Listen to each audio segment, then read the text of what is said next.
그래서 오늘 제가 모든 어떤 파트는 좀 정리를 해드리도록 할게요. 짧은 시간이어서 제가 적성을 다 풀어드릴 수는 없는데 중요한 거 몇 가지는 좀 챙겨가셨으면 좋겠습니다. 그래서 3단 논법 관련된 부분, 그 다음에 논리게임 관련된 부분들이 출제가 되고 있어요.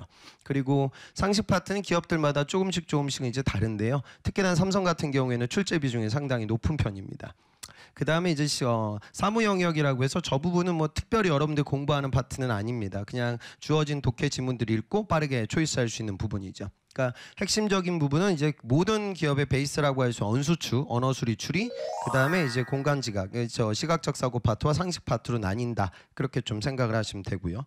자, 그러면 각 기업별로 좀 제가 말씀드리도록 할게요.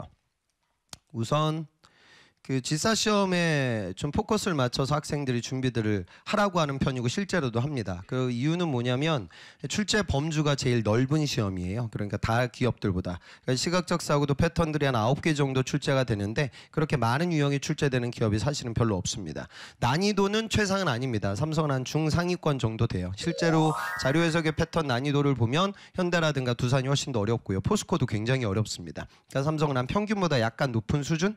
그런데 이제 이렇게 다른 기업들 대비 삼성 같은 경우에는 제가 이따 말씀드리겠지만 언수추만 나오는 것이 아니라 시각적 사고하고 그다음에 직무상식 파트가 많이 출제가 돼요. 그 이유는 삼성에서 그런 T자형 인재를 선호하고 있기 때문에 그렇습니다.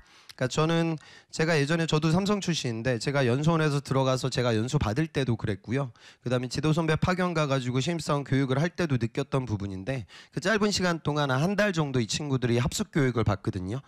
근데 교육 끝나고 나면 헤어질 때 여러분들 막 그 친구도 울고불고하고 막 그래요. 되게 아쉬워하고 되게 친해져요.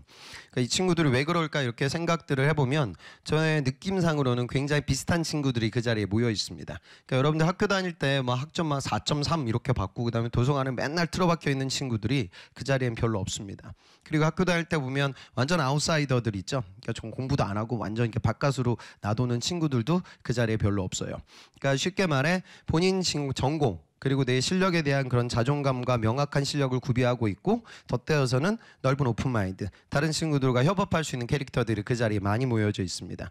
그 삼성이 이제 적성 시험이라는 걸 국내에서 처음 시도한 기업인데 그 이유가 그런 인재상의 친구들을 뽑기 위해서 만들어 놓은 시험이지 괜히 여러분들을 귀찮게 만들기 위해서 디자인한 시험은 아니에요. 그러니까 여러분들 DS에서 삼성전자 메모리사업부에서 연구개발을 한다 하면 여러분들 학교 연구실에서 계속 논문만 쓰고 있는 게 아니거든요. 그러니까 DS 사업부의 나의 개발자야. 그럼 나의 클라이언트는 어디죠? 대부분 애플 뭐 이런 세트 메이커들의 구매 담당자들이고 거기는 품질 담당자들과의 커뮤니케이션이 되게 중요해요.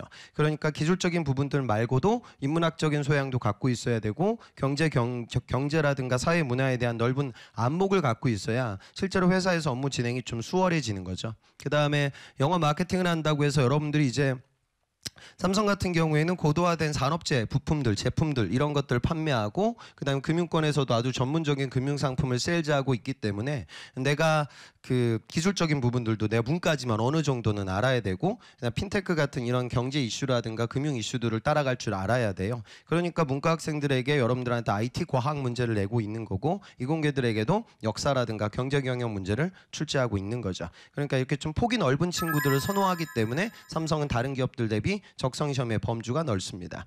그 다음에 여러분들의 전문성. 그 전문성이라는 건 사실 이제 적성 파트에서 검증하는 건 아니죠. SK 같은 경우에는 이제 그 적성 시험 유형에 이런 일반적인 언어 수리 추리 말고 여러분들의 전공 관련된 내용들을 물어봅니다. 그 다음에 삼성 같은 경우도 소프트웨어 직군으로 쓰는 친구들은 이 적성 시험을 보는 게 아니라 코딩 시험을 보게 되고요. 그 다음에 디자이너 직군으로 입사하는 친구들도 이 적성 시험을 보는 것이 아니라 포트폴리오 시험을 보게 돼요. 그러니까 내 전공에 대한, 내 직무에 대한 명확한 전문성도 검증을 하죠. 그리고 사실 그 부분은 이제 PT 면접장 가서 더 타이트하게 검증이 이루어집니다. 그러니까 영업 마케팅 쓰는 친구들은 문제가 뭐 이렇게 출제가 돼요. 그러니까 시장 데이터를 줍니다. 현재 이 시장의 세대, 계층, 성별, 소득 수준 어떻게 분포되어져 있는 상황인데 이 시장에 들어갈 수 있는 모바일 페이먼트 관련된 마케팅 커뮤니케이션 전략 짜봐라. 이런 것도 여러분들한테 출제를 하고요. 그 다음에 기계공학 했던 친구들에게는 간단한 냉장고 구조도 같은 걸 보여줘요. 없어져요. 그리고 현 상황에서 소음 특성이 많이 나오고 있는데 이 부분을 줄이기 위한 재질과 구조의 변화에 대해서 논해봐라. 뭐 이런 것들 출제가 되고 있거든요. 그러니까 CIM 이런 데 쓰시는 연구개발 직군들은 출제가 한 서너 문제 정도 출제가 되는데 그 모든 문제들을 푸셔야 돼요. 그러니까 전공 관련된 전문성은 사실 면접장에서 검증이 이루어지죠. 그러니까 이런 T장 인재를 선호하고 있기 때문에 지사 시험의 구조가 어떻게 잡혀 있다. 이걸 좀 느꼈으면 좋겠고요.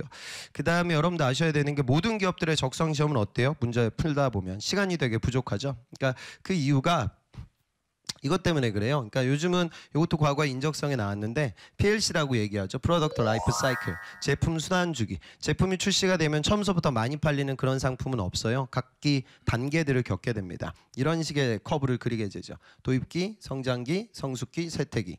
그런데 요즘은 점점 개발 속도가 빨라지고 있기 때문에 이 PLC 사이클 자체가 짧아져요. 그러니까 기업 입장에서는 품질 파트에서 업무를 진행하고 있는 친구들이라고 하면 제품의 스펙 데이터를 보면서 빠르게 불량의 원인을 찾아낼 줄 알아야 하고, 영업 마케팅하는 친구들은 경쟁사 영업 데이터를 보면서 그 회사 영업 전략을 추론할 수 있는 그런 논리적이고 빠른 의사결정 능력이 필요하죠. 그러니까 여러분들한테 속도감 있게 문제를 풀 수 있게 디자인을 하는 거예요. 그러니까 왜 시간이 그렇게 좀 짧게 출제가 되고 왜 넓은 범주로 출제가 되는지를 아셔야 되고요. 지사 시험을 봐야 될 첫 번째 이유는 아까 제가 말씀드렸다시피 지금 이렇게 출제 범주가 넓다. 그래서 다른 기업 커버가 좀 가능하고요. 그다음에 방송 보는 분들 중에 혹시 좀 이번 시즌 말고 다음 뭐 하반기를 좀 바라보는 분들도 계실 거예요. 그런 분들은 지사 베이스로 좀 준비를 하는 것이 여러분들이 좀 많은 문제를 맞출 수 있는 자양분이 됩니다. 그리고 두 번째는 뭐 여러분들 아시는 분은 아시겠지만 적성 시험에 갈 수 있는 확률이 제일 높은 기업이죠. 그러니까 출제 범주가 채용 인원이 원체 많기 때문에 여러분들이 인적성 시험에 갈 수 있는 확률도 굉장히 높습니다. 특히나 이공계들은 서류 전형에서 뭐 대단한 걸 보는 게 아니라 여러분들이 직무 역량도 보지만 삼성은 대놓고 얘기를 했지만 직무적합성 평가에서 여러분들이 학점을 봅니다. 그래서 내 전공 학점이 어느 정도 좀 높은 수준이고 질도 같이 봐요. 그러니까 전체 학점이 높은 것보다도 내가 어려운 과목 위주로 많이 들었고 그 과목들의 성취도가 높은 친구들은 서류가 많이 붙거든요. 그러니까 출제 범주가 넓고 또 여러분들 볼 수 있는 확률이 높죠. 세 번째로 봐야 하는 이유는 공부하면 좀 올라가요. 그러니까 제가 드리는 말씀은 안 올라가는 유형들도 있어요. 그러니까 시각적 사고, 여러분들 삼성에서 제일 어려운 건 종이 접기 문제거든요. 그래서 앞으로 접었다 뒤로 접었다 하는 문제들, 뭐 그런 것들은 풀이 방법이 명확치는 않습니다. 그런데 시각적 사고에서 사실 제일 많이 출제가 되고 있는 건 모든 기업들의 유형을 봤을 때 전개도 문제가 되는데 이 문제들은 사실은 좀 풀이 기법이 있거든요. 그래서 연습을 하시면 여러분들 그 패턴들을 익힐 수 있기 때문에 준비를 하셔야 되고, 네 번째로 지사 시험을 제가 꼭 보라고 좀 설명드리는 이유는 학교 차별은 제일 없는 기업 중에 하나거든요. 그러니까 뭐 여러분들 뭐 요즘 많이 뽑기는 뽑지만 우리나라 정유사가 제조업체 중에선 취업이 가장 힘든 부분인데 거기서는 뭐 스펙 본다 이런 얘기도 사실 좀 해요. 근데 삼성이나 현대자동차 뭐 이런 기업들은 사실 그런 건 없습니다. 그건 채용 인원 자체가 너무나 많기 때문에 그렇고요. 글로벌 프론티어급 회사로 거듭나게 되면 학교보다는 여러분들이 실력을 봅니다. 그러니까 범주가 넓고 볼 수 있는 확률이 크고 공부하면 올라가고 학벌 차별도 없으니까 당연히 준비를 좀 하셔야 되고요. 인재상과 관련된 얘기는 아까 제가 말씀드린 T자형 인재에 대한 선호도, 그리고 프로덕트 라이프 사이클이 짧아지기 때문에 속도감 있게 문제를 푸는 것이 중요하다.